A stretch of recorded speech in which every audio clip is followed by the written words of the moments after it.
Hello everybody, welcome back. To as always, we have got you another video. In this video I'll show you how you can simply go ahead and delete Threads account. But before that, please do make sure to like our video, subscribe our channel, and yes, without any further delay, we'll simply start our video.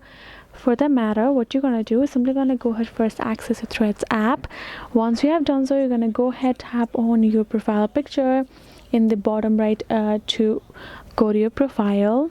Once you have done so, you can see your profile right over there, right? So if you would like to delete your account, for the matter, what you're going to do, you can tap on this top right option, top right two lines given, and you can see this kind of interface gonna appear right over there, right?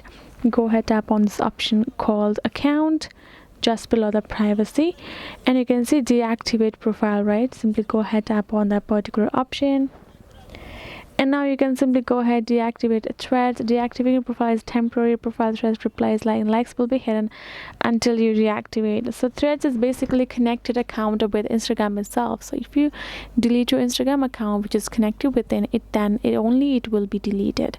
Other option for you to would be simply deactivating this account as you would like. This is the option for you all. Hope this video was helpful. Thank you so much for watching in this. I'll see you guys in our next video.